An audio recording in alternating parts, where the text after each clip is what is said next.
नमस्कार साथियों। मैं हूं सौरभ और स्वागत है आपका मेरे YouTube चैनल पर। एक बैलगाड़ी वान 20 साल से अपनी गाड़ी हाँकता हुआ, एक आधी रात, एक रहस्यमयी पर्दे वाली सवारी, और फिर आरंभ होती है एक ऐसी यात्रा जिसे हिंदी साहित्य की सबसे मार्मिक प्रेम कथाओं में गिना जाता है। तो आज हम पढ़ेंगे फणीश्वर नाथ रेणुकृत अमर कहानी तीसरी कसम, जिसे मारे गए गुलफाम के नाम से भी जाना जाता है। यह कहानी यूजीसी नेट और जेआरएफ की दृष्टि से बेहद महत्वपूर्ण है। और आज मैं आपको इसका पूरा सार, कहानी की पृष्ठभूमि और महत्वपूर्ण 15 प्रश्न बताऊंगा। तो चलिए आरंभ करते हैं। तीसरी कसम कहानी के लेखक हैं फणीश्वर नाथ रेणु जी। यह कहानी 1956 में लिखी गई और ठुमरी कहानी संग्रह में संकलित है। तो सबसे पहले जान लेते हैं इस महान लेखक के विषय में।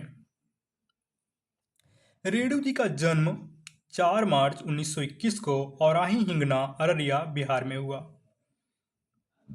इनका निधन 11 अप्रैल 1970 को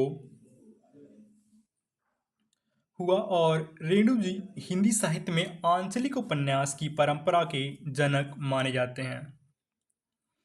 इनकी रचनाओं में बिहार के ग्रामीण जीवन की सजीव झलक मिलती है। अब देखते हैं इनकी साहित्यिक कृतियां।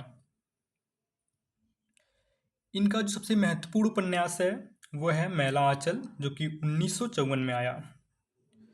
ये हिंदी आंचलिक उपन्यास की नींव माना जाता है। अतः मैला आंचल का वर्ष जरूर याद रखिए, यह बार बार पूछा जाता है। दूसरा उपन्यास है परती परिकथा 1957, दीर्घतपा 1964, जुलूस 1965, कितने चौराहे 1966, कलंक मुक्ति 1972, पलटू बाबू रोड 1979 और राम रतन राय, जो कि अपूर्ण है। स्क्रीन पर सभी के वर्ष दिए गए हैं, अतः कृपया नोट कर लें। आगे बढ़ते हैं। रेणु जी के 5 कहानी संग्रह हैं। ठुमरी 1958, एक आदिम रात्रि की महक 1967, अग्निखोर 1973, एक श्रावणी दोपहर की धूप 1984 और अच्छे आदमी 1986। इन्होंने रिपोर्टाज विधा पर भी काम किया। ऋण जल धन जल, नेपाली क्रांति कथा, वन तुलसी की गंध, श्रुत अश्रुत पूर्वे इनके रिपोर्टाज हैं। इसी तरह से इनकी जो प्रमुख कहानियां हैं वो है मारे गए गुलफाम उर्फ तीसरी कसम, आदिम रात्रि की महक, लाल पान की बेगम, पंचलाइट, एकला चालो रे, ठेस और संवादिया। एक महत्वपूर्ण तथ्य ये है कि रसप्रिया, जो कि 1955 में आई, रेणु जी की पहली कहानी मानी जाती है। आगे बढ़ते हैं। यदि हम बात करें इस कहानी के 5 महत्वपूर्ण तथ्यों की, तो यह कहानी 1956 में आई और इसका प्रथम प्रकाशन अपरंपरा पत्रिका में हुआ। यह कहानी ठुमरी नामक कहानी संग्रह में संकलित है, जो कि 1958 में आई। इस पर सन 1966 में तीसरी कसम नाम से फिल्म भी बनी, जिसमें राज कपूर साहब और वहीदा रहमान जी ने बहुत अच्छा अभिनय किया था। ये हिंदी सिनेमा की क्लासिक फिल्म मानी जाती है। यदि हम बात करें मुख्य पात्रों की, तो इसमें हीरामन, जो कि गाड़ीवान है 20 वर्षों से, इस कहानी का नायक है। और नायिका है हीराबाई, जो कि एक नर्तकी है। तो साथियों, अब मैं आपको इस कहानी का पूरा सार सुनाता हूँ, हीरामन और हीराबाई की इस मार्मिक यात्रा का। ध्यान दीजिए, यह सार मैंने अपने शब्दों में तैयार किया है ताकि आपको कहानी की पूरी आत्मा समझ में आ सके। तीसरी कसम कथासार। पृष्ठभूमि। हीरामन 20 वर्षों से बैलगाड़ी हाँक रहा है। नेपाल सीमा पार लकड़ी, धान की ढुलाई से लेकर नियंत्रण के दौर में, अर्थात कंट्रोल के दौर में, चोर बाजारी का माल ढोने तक उसने बहुत कुछ देखा है। एक बार सीमा पर पुलिस ने उसकी गाड़ी पकड़ ली, जिसमें एक व्यापारी का मुनीम माल के बीच छिपा बैठा था। एक बार सीमा पर पुलिस ने उसकी गाड़ी पकड़ ली जिसमें एक व्यापारी का मुनीम माल के बीच छिपा बैठा था। दरोगा और मुनीम के बीच रिश्वत की बातचीत चलते चलते हीरामन ने मौका पाकर चुपचाप अपने बैलों को खोल दिया और अंधेरे जंगल में होकर भाग निकला, गाड़ी और मुनीम को वहीं छोड़कर। पहली और दूसरी कसम देख लेते हैं। इस डरावने अनुभव के बाद हीरामन ने कान पकड़कर पहली कसम खाई, अब कभी चोर बाजारी का माल नहीं ला देगा, अब कभी चोर बाजारी का माल नहीं ला देगा।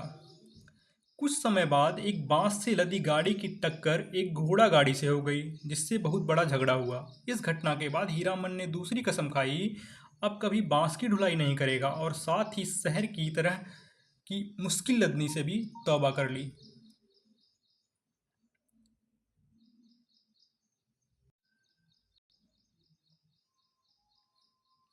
एक साल एक सर्कस कंपनी के बाग गाड़ी को खींचने वाले घोड़े मर गए। बड़े भाड़े के लालच में भी बाकी गाड़ीवानों के बैल डर के मारे भाग खड़े हुए, पर हीरामन के बैलों ने साहस दिखाकर बाग गाड़ी में जुत कर सबकी लाज रख ली। इसी कमाई से हीरामन ने आखिरकार अपनी खुद की नई बैलगाड़ी बनवाई, वही गाड़ी जिस पर आज वह मेले से लौट रहा है। मेला खत्म होने के बाद मेला खत्म होने के कुछ दिन पहले एक आधी रात को एक काली ओढ़नी में लिपटी स्त्री उसकी गाड़ी में सवार होती है। ये कौन है? ये है हीराबाई। हीरा मन को उसकी मीठी आवाज़ और महक अचरज में डाल देती है।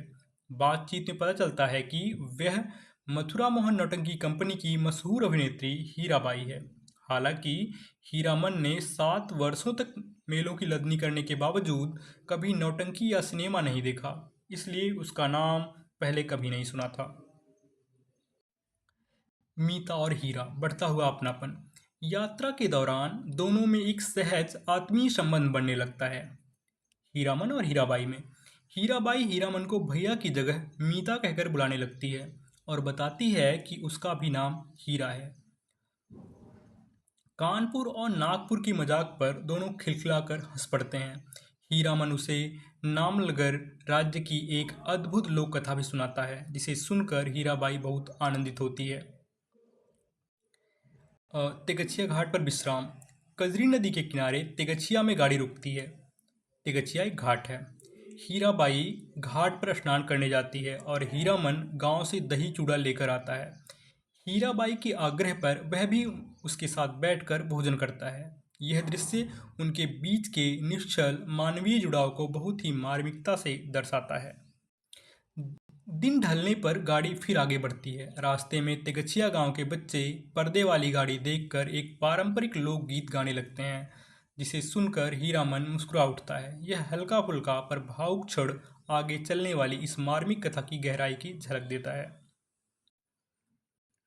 क्योंकि जैसे जैसे यह यात्रा आगे बढ़ती है, हीरामन के मन में हीराबाई के लिए एक ऐसा लगाव पनपने लगता है जिसका अंत उसके लिए बहुत ही दर्दनाक साबित होता है।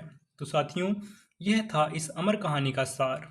अब आइए समझते हैं इसका सबसे महत्वपूर्ण प्रसंग।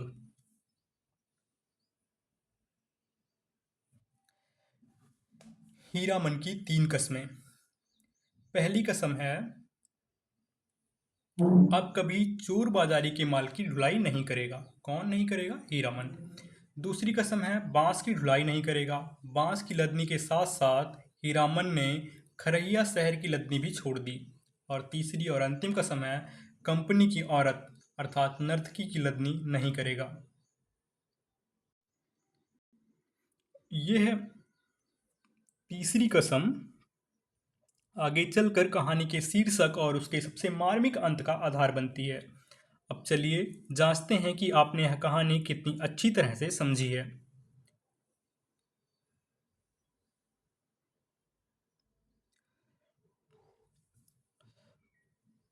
अब बारी है आपकी परीक्षा तैयारी परखने की। मैं आपके सामने तीसरी कसम कहानी पर आधारित 15 महत्वपूर्ण प्रश्न रखूंगा। ये वही प्रश्न हैं जो अक्सर परीक्षाओं में पूछे जाते हैं। तो हर प्रश्न को ध्यान से पढ़िए, स्वयं उत्तर सोचिए, फिर अगली स्लाइड पर सही उत्तर देखिए। यदि आप तैयार हैं तो चलिए शुरू करते हैं। पहला प्रश्न है, हीरामन कितने वर्षों से बैलगाड़ी हाँकने का कार्य कर रहा है? विकल्प हैं क 18, ख 5, ग 10 या फिर घ 20। और इस प्रश्न का सही उत्तर होगा विकल्प घ। हीरामन 20 वर्षों से बैलगाड़ी हाँकने का कार्य कर रहा है। दूसरा प्रश्न है 9-2-11 मुहावरे का प्रयोग 9-2-11 मुहावरे का प्रयोग किस कहानी में हुआ है। विकल्प है क चीफ की दावत, ख कोसी का गठवार, ग गैंग्रीन या फिर घ तीसरी कसम। और इसका सही उत्तर होगा विकल्प घ तीसरी कसम। हालांकि ये क्योंकि हमने अभी ये कहानी पढ़ी है उसके बाद ये प्रश्न आ रहे हैं तो स्वाभाविक सा उत्तर तीसरी कसम आपको ऐसा लगेगा कि यही उत्तर है, लेकिन यदि ये परीक्षा में आएंगे तो थोड़े कठिन प्रतीत होंगे आपको, अतः ध्यान से समझें और पढ़ें। तीसरा प्रश्न है तीसरी कसम कहानी के संदर्भ में सही कथन का चयन कीजिए। ए कहानी में मथुरा मोहन कंपनी और रौता कंपनी का उल्लेख हुआ है। हाँ, हुआ है। कुछ लोग हीराबाई को पतुरिया कहकर बुलाते हैं। तीसरा है सी कहानी में मदनपुर मेले का उल्लेख है। डी कहानी का पात्र लहसनवा नौटंकी कंपनी में नौकर है। ई कहानी में गोवानीज मैडम के पेंट हाउस का उल्लेख है। तो ए कहानी में मथुरा मोहन कंपनी और रौता कंपनी का उल्लेख हुआ है, सही है। कुछ लोग हीराबाई को पतुरिया कहते हैं, ये भी सही है। कहानी में मदनपुर मेले का उल्लेख हुआ है। कहानी का पात्र लहसनवा नौटंकी कंपनी में नौकर है, ये भी सच है। पर विकल्प ई जो है कहानी में गोवानीज मैडम के पेंट हाउस का उल्लेख हुआ है, ये गलत है, ये कहीं नहीं हुआ है। अतः इसका सही उत्तर होगा विकल्प क ए बी सी डी। जय मैया सरस्वती अर्जी करत बानी हमरा पर होखू सहाय, हे मैया हमरा पे होखू सहाय। इस विदेशिया नाच के वंदना गीत का संबंध किस कहानी से है। विकल्प है ए कोसी का घटवार, बी तीसरी कसम, सी लाल पान की बेगम या फिर डी चीफ की दावत। और इस प्रश्न का सही उत्तर होगा विकल्प ख तीसरी कसम। प्रश्न संख्या 5 महुआ घटवारिन के घाट का जिक्र किस कहानी में हुआ है। पांचवा प्रश्न महुआ घटवारिन के घाट का जिक्र किस कहानी में हुआ है। विकल्प है तीसरी कसम, लाल पान की बेगम, रसप्रिया, ठुमरी। और इस प्रश्न का सही उत्तर होगा विकल्प क महुआ घटवारिन के घाट का जिक्र तीसरी कसम नामक कहानी में हुआ है, जिसके लेखक फणीश्वर नाथ रेणु जी हैं। छठा प्रश्न है तीसरी कसम कहानी में हीरामन ने दूसरी कसम खाई थी। हीरामन की दूसरी कसम क्या थी। तो पहला विकल्प है कभी बांस नहीं ढोएगा, ख कभी चोरी का माल नहीं ढोएगा, ग कंपनी की महिला को अपनी गाड़ी में नहीं बिठाएगा, या घ कभी बैलगाड़ी नहीं चलाएगा। तो विकल्प ख जो है कभी चोरी का माल नहीं ढोएगा, ये भी नहीं है। कंपनी की महिला को अपनी गाड़ी में नहीं बिठाएगा, ये तीसरी कसम है। और कभी बैलगाड़ी नहीं चलाएगा, ऐसी उसने कोई कसम खाई ही नहीं थी। तो इस प्रश्न का सही उत्तर होगा विकल्प क कभी बांस नहीं ढोएगा। हीरामन कभी बांस नहीं ढोएगा। अगले प्रश्न पर आते हैं। प्रश्न संख्या 7 हीराबाई हीरामन को क्या कहती थीं। हीराबाई हीरामन को क्या कहती थीं। और इस प्रश्न के विकल्प हैं क हीरा, ख मीता, ग भैया या फिर घ सत्तू। और इस प्रश्न का सही उत्तर होगा हीराबाई हीरामन को मीता कहकर बुलाती थीं। हीराबाई हीरामन को मीता कहकर बुलाती थी। अगला प्रश्न 8वां प्रश्न होगा कचराही बोली में 2-4 सवाल जवाब चल सकता है। कचराही बोली में 2-4 सवाल जवाब चल सकता है। दिल खोलकर गप तो गांव की बोली में ही की जा सकती है किसी से। उपयुक्त कथन का संबंध किस कहानी से है। विकल्प हैं क कोसी का घटवार, ख तीसरी कसम, ग अमृतसर आ गया या फिर घ चीफ की दावत। और इस प्रश्न का सही उत्तर होगा विकल्प ख तीसरी कसम। कचराही बोली में 2-4 सवाल जवाब चल सकता है। दिल खोल कर गप तो गांव की बोली में ही की जा सकती है किसी से। यह कथन तीसरी कसम कहानी से है। नौवां प्रश्न है, हीरामन ने कितने वर्षों तक मेलों की लदनी लादी है? हीरामन ने कितने वर्षों तक मेलों की लदनी लादी है? तो विकल्प है क 5 वर्ष, ख 7 वर्ष, ग 6 वर्ष या फिर विकल्प घ 8 वर्ष। और इस प्रश्न का सही उत्तर होगा ख 7 वर्ष। हीरामन ने 7 वर्षों तक मेलों की लदनी लादी है। प्रश्न संख्या 10, हीरामन की उम्र क्या है? विकल्प हैं क 30 वर्ष, ख 40 वर्ष, ग 45 वर्ष या फिर घ 50 वर्ष। और इस प्रश्न का सही उत्तर होगा विकल्प ख 40 वर्ष। हीरामन की वास्तविक उम्र 40 वर्ष है। आगे बढ़ते हैं। अगला प्रश्न है, हीराबाई का संबंध किस जिले से है? हीराबाई का संबंध किस जिले से है? विकल्प हैं क नागपुर, ख फारबिसगंज, ग पूर्णिया या फिर घ कानपुर। और इस प्रश्न का सही उत्तर है हीराबाई का संबंध कानपुर जिले से है।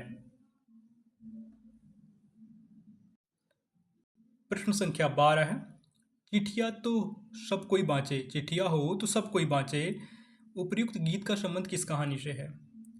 चिट्ठिया हो तो सब कोई बाँचे, उपर्युक्त गीत का संबंध किस कहानी से है? विकल्प हैं क कोसी का घटवार, ख तीसरी कसम, ग अमृतसर आ गया या फिर घ चीफ की दावत। और इस प्रश्न का सही उत्तर है, जैसा कि आपको पता है, ख तीसरी कसम। अगले प्रश्न पर बढ़ते हैं। प्रश्न संख्या 13, कजरी नदी का उल्लेख किस कहानी में हुआ है? विकल्प हैं क तीसरी कसम, ख कोसी घटवार, ग अमृतसर आ गया या फिर घ गैंग्रीन। तो कजरी नदी का उल्लेख तीसरी कसम कहानी में हुआ है। विकल्प का इसका सही उत्तर होगा। आगे बढ़ते हैं। प्रश्न संख्या 14 पर। प्रश्न संख्या 14 है, लाली लाली डोलिया में लाली ले दुल्हनिया, उपर्युक्त गीत तीसरी कसम कहानी में कौन गाता है? लाली लाली डोलिया में लाली रे दुल्हनिया। तो विकल्प हैं क हीरामन, ख हीराबाई, ग गांव के बच्चे या फिर घ इनमें से कोई नहीं। 4 विकल्प हैं और आपको सही उत्तर चुनना है। और इस प्रश्न का सही उत्तर होगा विकल्प ग गांव के बच्चे। उपर्युक्त गीत तीसरी कसम कहानी में गांव के बच्चे गाते हैं। प्रश्न संख्या 15, जो कि इस प्रश्नोत्तरी का अंतिम प्रश्न है, इस मुल्क के लोगों की यही आदत बुरी है, इस मुल्क के लोगों की यही आदत बुरी है, राह चलते 100 जिरह करेंगे। यह किस कहानी से संबंधित कथन है? विकल्प है क अमृतसर आ गया, ख कोसी का घटवार, ग चीफ की दावत, घ तीसरी कसम। और इस प्रश्न का सही उत्तर होगा तीसरी कसम, घ। ये जो पंक्ति है, इस मुल्क के लोगों की यही आदत बुरी है, राह चलते 100 जिरह करेंगे, ये पंक्ति मतलब ये कथन जो है वो हीरामन का है। हीरामन कहता है, तब कहता है जब हीराबाई के संबंध में उसके जो अन्य साथी हैं वो तरह तरह की बातें करते हैं, तब हीरामन ये पंक्तियाँ कहता है। तो साथियों, यह थी फणीश्वर नाथ रेणु की अमर कहानी तीसरी कसम, एक गाड़ीवान और एक नर्तकी के बीच के उस निश्चल मार्मिक रिश्ते की गाथा जो हिंदी साहित्य की सबसे यादगार प्रेम कथाओं में से एक मानी जाती है। अगर आपको यह वीडियो पसंद आया हो तो लाइक कीजिए, चैनल को सब्सक्राइब करना ना भूलिए और कमेंट में बताइए क्या आपने इस कहानी पर बनी फिल्म तीसरी कसम देखी है। मैं सौरभ मिलता हूँ आपसे अगले वीडियो में, तब तक के लिए धन्यवाद।